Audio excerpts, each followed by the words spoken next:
Hello everybody and welcome back to Gardens and Crystals with me, Wesley Peterson, and today I have a video all about a very unlikely combination of plants that you've probably never seen put together in the same pot before, because I haven't until now when I decided to do this myself.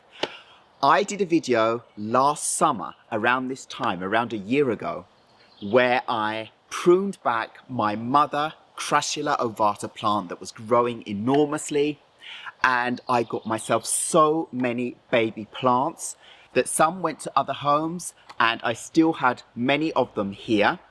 So during the winter, around about February time already, I think it was actually, I was getting fed up of seeing my Monstera deliciosa plant, which is right behind me here, and the whole soil being completely bare and only having 3 large leaves to look at on these very long petioles. And I decided that I have so many cuttings from my Crassula ovata that I want to cover that soil with those and make them a lovely green oasis around the bottom of these petioles. So I did that.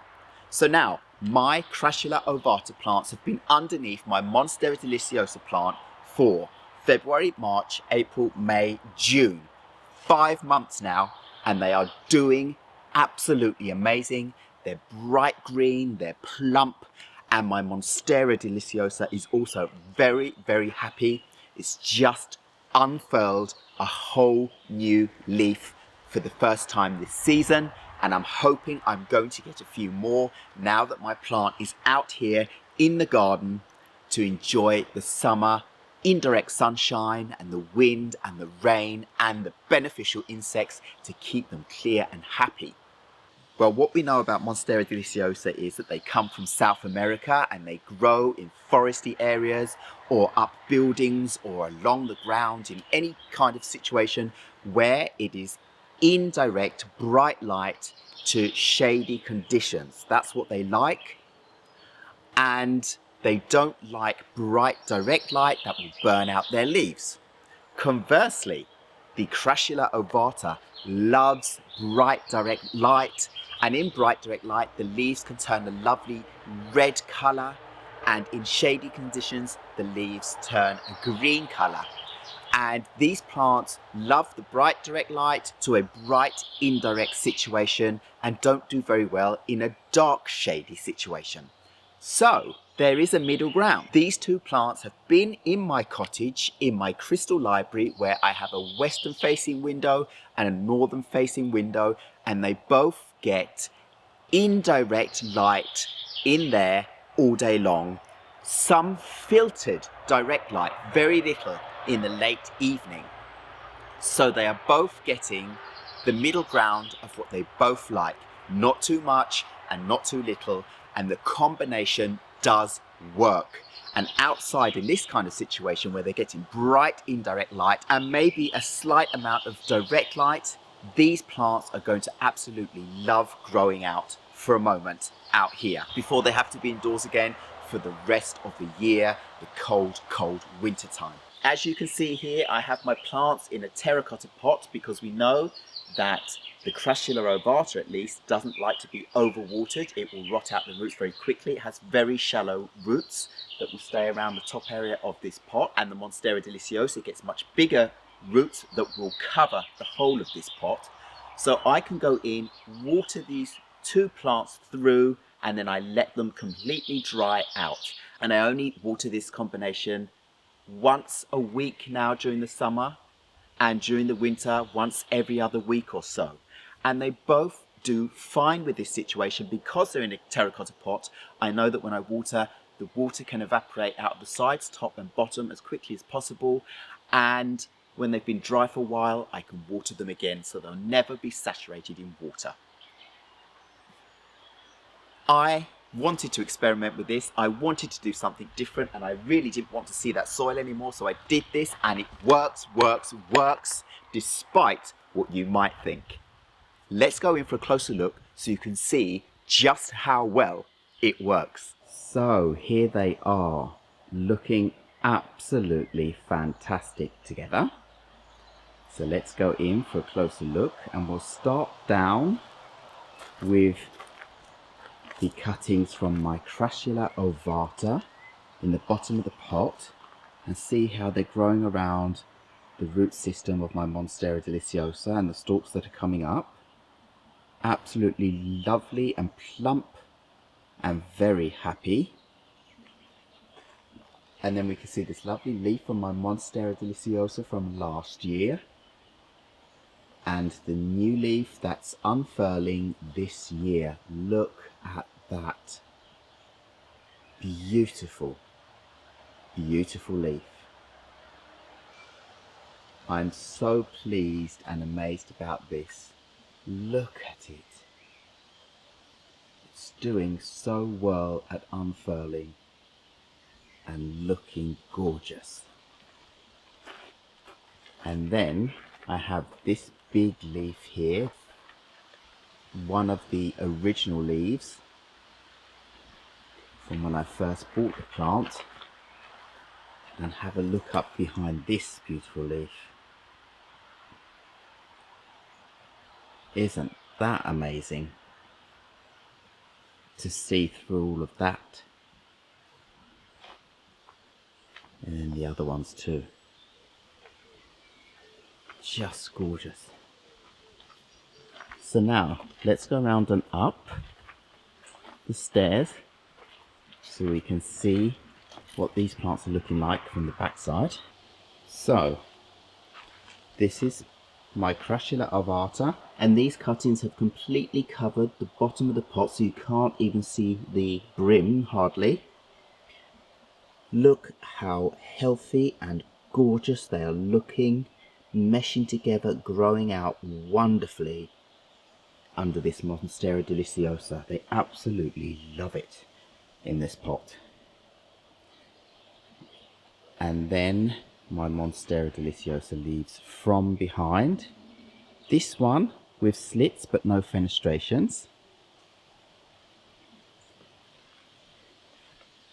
And then this beautiful one here with slits and fenestrations, and the leaf that's unfurling right now with all of its beautiful fenestrations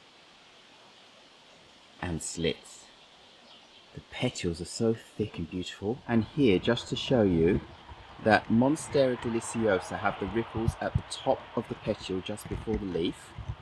That shows you that this is a Monstera deliciosa large form, the original species. And you can see this older leaf also has the ripples. And you won't find this on the Monstera deliciosa small form, or otherwise known as Borgigiana. So this is a large form. All of the leaves, including this one, you can see has those ripples. And look at the lovely veining on this leaf. Isn't that just exquisite to behold? So I am so pleased with this lovely plant doing so well for me, and now enjoying at least 4 months outside during the whole summer season, where it will get maximum indirect sunlight mostly and be able to grow out, I hope, at least 2 more leaves before the summer's over.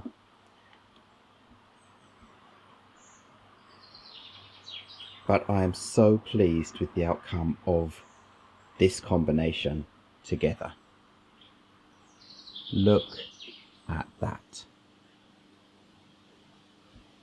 So here is my beautiful and large Crassula ovata in my bathroom, but I'm going to be putting her outside in a moment, sitting on top of my well and surrounded by other plants so that she won't be able to be nibbled up by the deer. So let's have a closer look at what I did with the stems last year. I pruned them right up to give this kind of bonsai effect, and then up into the canopy all of the beautiful leaves. And look how well she's doing. Beautiful and green all the way around and grown completely out after being pruned last summer, a year ago now. And you can hardly see where I pruned her, apart from in under the stems here, and then you can see up here everything that's going on. A very happy plant and enjoys living in my bathroom, so when we shower she gets all the humidity that comes up. And then the window that's behind is a western facing window where she gets lots of light from. So I'm going to open the window now so you can see some of the cuttings I took last year. So here are some of the cuttings I took. Some went to new homes, some are under my Monstera deliciosa, and some are enjoying life in these pots here on my western facing windowsill. And they are doing so well. And they all came from this mother plant. So it's very difficult with the light to be able to show you them and the mother plant, but just so you can see how small they are or how big my mother plant is, there you go, that gives you perspective. And then the view out to my botanical garden. So right, let's go and have a look at my Crassula ovata in the garden. And on the way, just have a look at how wonderful this beautiful rhododendron is growing out in our courtyard garden here. So I have my Crassula ovata in bonfire garden, hiding behind the evergreens that are going on in here, up here where it can't get eaten by deer. Look at that. There she is, big and in full daylight, so that I hopefully get a nice growth with smaller internodes between each section of new leaves. So let's go around the back here and have a look. There's Peekaboo Boy at the front, and there's my Crassula ovata behind, next to my fig tree that I took out of the cellar, and it's just starting to emerge because they're very slow at emerging. But there is my Crassula ovata. Look at that. Absolutely wonderful. If I should zoom out, you can see the proximity to our crystal cottage behind there. This is where my Crassula ovata is, and where I can put other houseplants that love the sun too, or any other plant, and fill up the top of my well here. So it's a perfect podium in the middle of everything else to keep them very safe. So I just love this little spot for sun-loving plants, because the sun comes around from the east, right round south, right round west, all day long here. So I'm expecting my Crassula ovata to turn bright red now during the summer season as it gets more and more exposed. Just a perfect spot here in the garden. And next year she's definitely going to have to be pruned all over again, giving me lots more cuttings to soil propagate. And they are so easy to propagate. Directly in soil, keep giving them some moisture, and away they go. It's as simple as that. And you can use a cactus mix or a seed sowing mix, or create your own mixture of soil from a gardening mix mixed with sand, lecker balls, and your plant will do absolutely fine. Whatever else you have, as long as it's an aerating soil and a soil that leaks out the water quite quickly when you water through. And I'm going to give these two plants now some fertilizer, just a normal plant fertilizer, just some very small amount, just to boost them into this summer growing season. Well, I really hope you've enjoyed seeing my two wonderful plants close up together to see that this is a happy marriage of two plants from two different worlds. You see these Crassula ovata plants as big bushes growing in Southern California or in hot, very hot, deserty environments. And they absolutely do so well in the bright light. And then you'll see these wonderful plants growing in the same kind of places, but in shady places, up buildings, or you'll see them out in nature, as I said, growing into monstrous plants with huge leaves. These can get leaves around a meter long and wide, absolutely huge leaves. And these Crassula ovatas, they can just go on and on and on and grow into the biggest bushes. So I'll keep these as a lovely mound and see how much they want to grow out around my Monstera plants.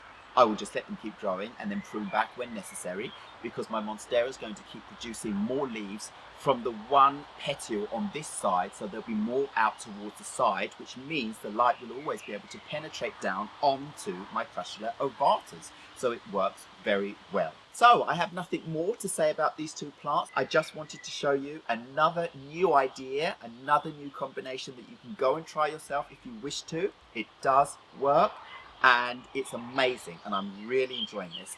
And if I have other plants that are big like this and I have exposure of soil and I think the combination will work, well, I'll just do this again, because there's such a great ground cover, I would say, these Crassula ovatas. These two are really two of my absolutely favourite plants as house plants, so I'm so glad that I can have them together.